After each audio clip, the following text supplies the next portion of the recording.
Hey, how are you going? Welcome to Extra Healthy-ish, your podcast from Body+Soul. I'm your host, Felicity Harley, to celebrate the year that was the good bits. We're giving you, our dear listeners, our top 10 most listened to Extra Healthy-ish episodes. Everyone went a bit nuts for micro workouts this year, so I got Brodie Hicks, the General Manager of Training at the Australian Institute of Fitness, to come on the podcast to discuss whether they were worth it or just another fitness fad.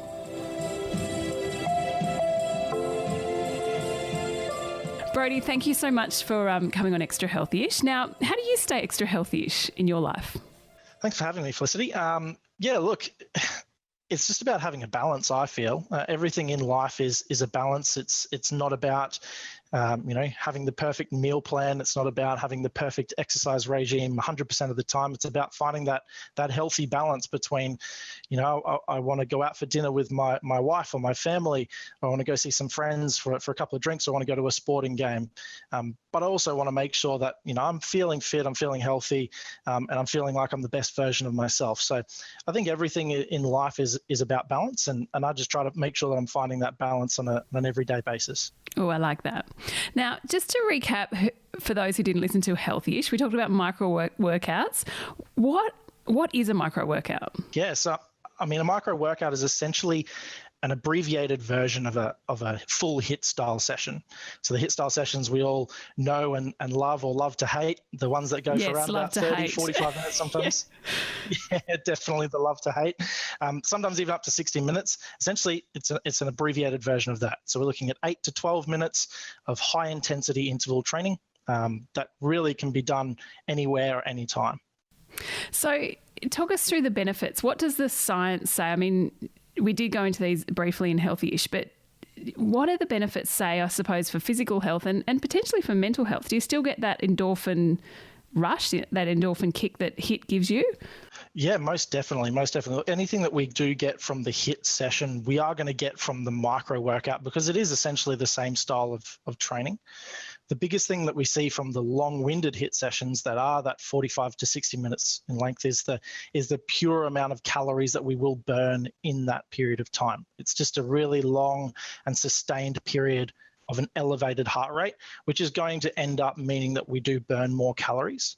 However, the science of micro workouts does suggest that we do get very similar responses just in a shorter period of time. So we may not expect to see as much amount of calories burned as if we were to go do a full 45-minute HIIT session.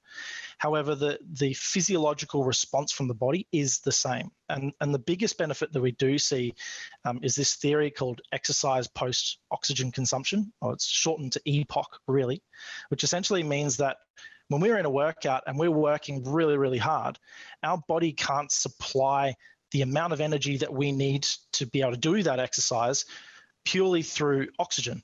So we use a means of producing energy called anaerobic metabolism, which essentially is energy that is stored within the body and we do reproduce it, but we can only do it in short bursts. And when we do that, the body essentially creates a debt. It takes all of this energy and at the end we have to repay back that debt. It's just like taking a loan from a bank. So the way that we do that is once we've finished exercising and we stop and we sit down, and you'll know this even in yourself, if you go for a run and you stop immediately, you don't immediately come back to your resting level of breathing. It's a bit elevated for even 4 or 5 minutes. What we don't realize is that our breathing rate and our heart rate is actually elevated for much longer than that, although it's not consciously observable. It is elevated for a significant period of time because we're repaying that debt. So what we do see out of these micro workouts is a great response after the workout where we have these elevated rates, which means that essentially we're still burning more calories than we would be if we were just sitting at rest. So what are the downsides?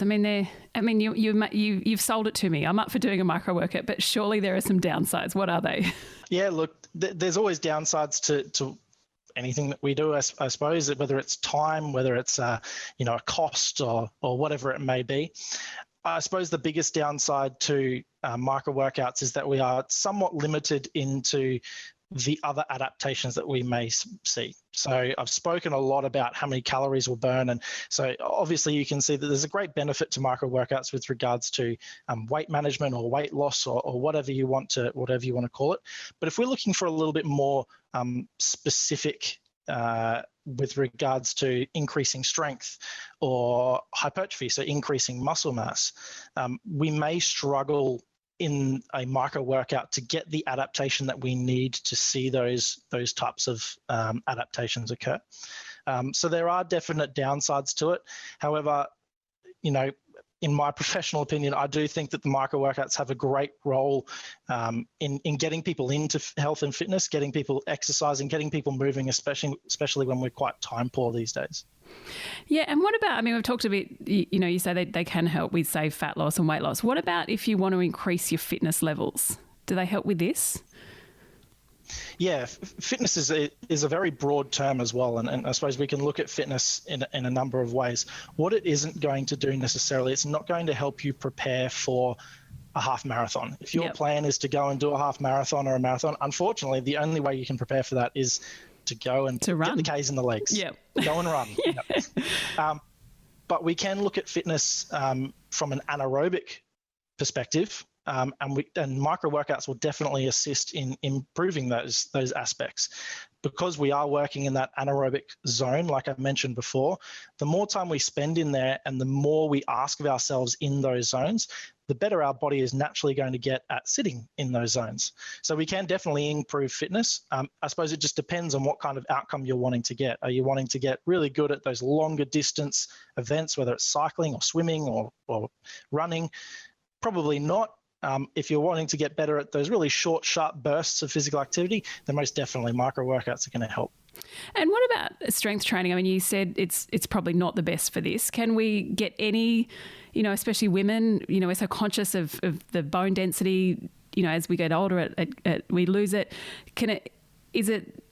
Will it help with this, or should we actually go for a longer HIIT session and lift more weights, heavier weights, or can we do it with our own body weight?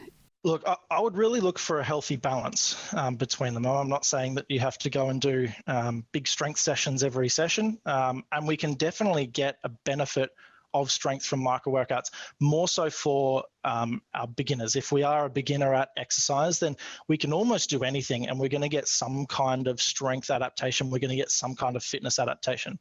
If we're a little bit more down the road with regards to our health and fitness journey, then we're probably going to need something a little bit more specific. That being said, we can tailor a micro workout to have more strength-based movements in them.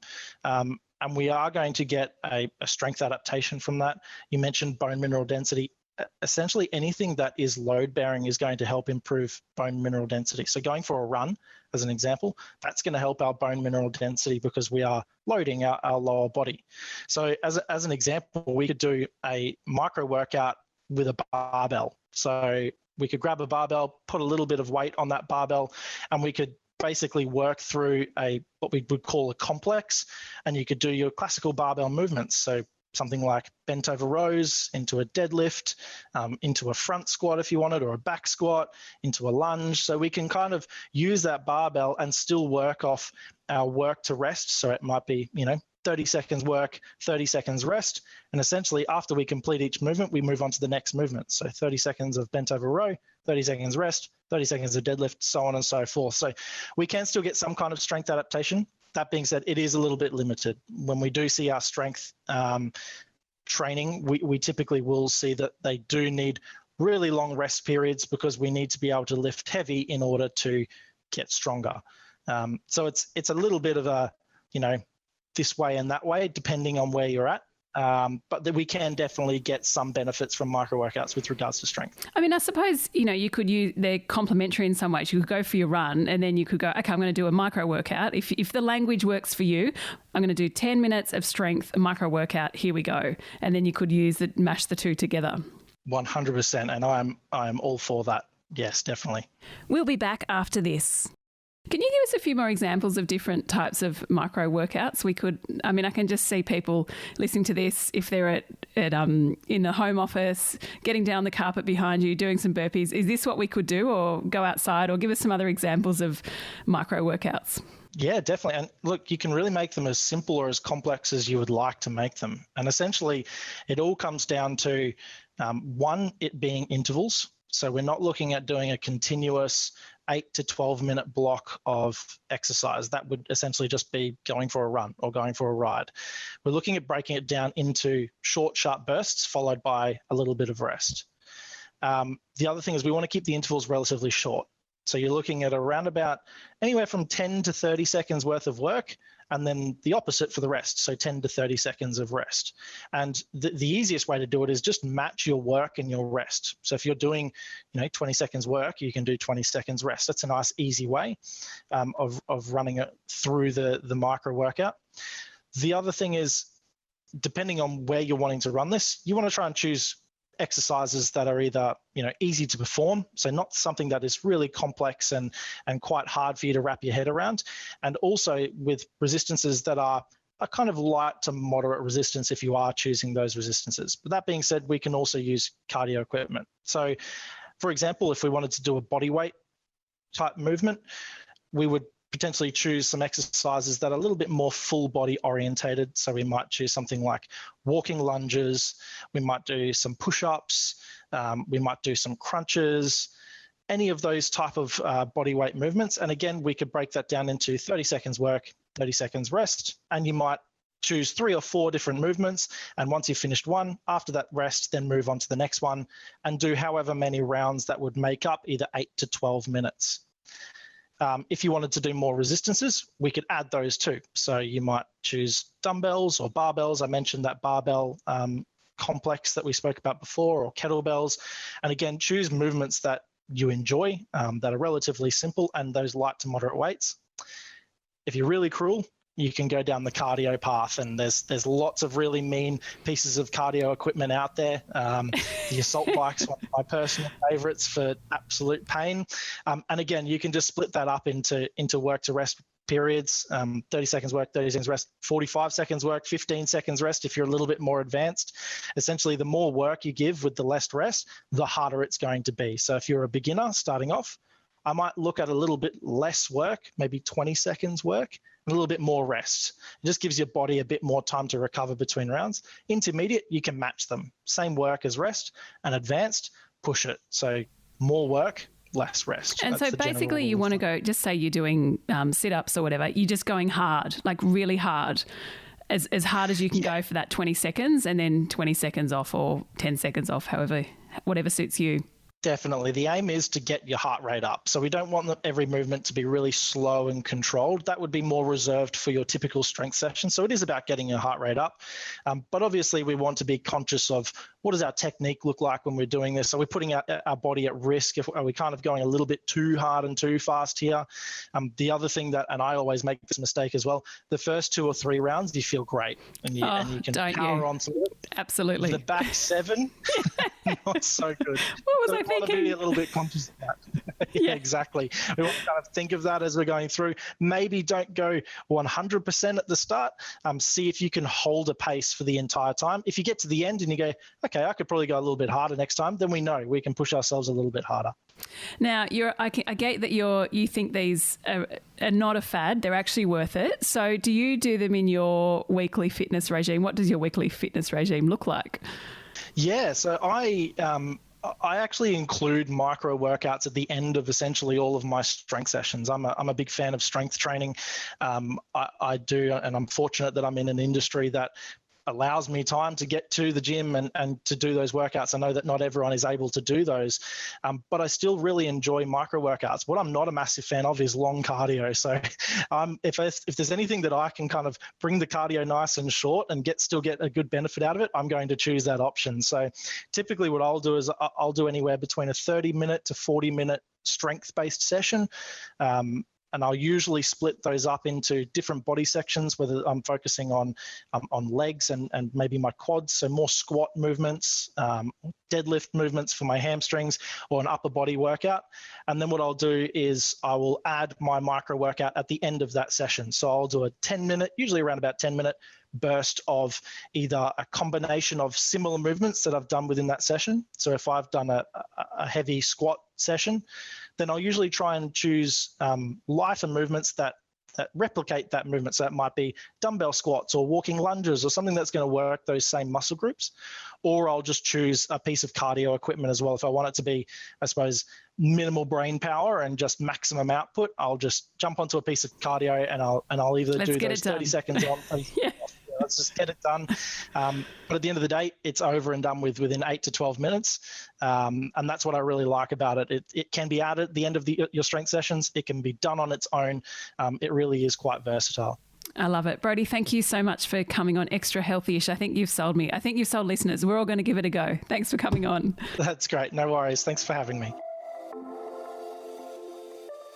Thank you so very much for listening to this episode of Extra Healthy-ish, the big sister podcast to the one called Just Healthy-ish. Of course, both podcasts are from Body and Soul. If you want more info from us, head to bodyandsoul.com.au. And remember, you can join the conversation via Body and Soul on Instagram or Facebook. Thanks again for tuning in and for joining us this year. And if you have a moment, we'd be so grateful if you could rate, review and subscribe to this podcast.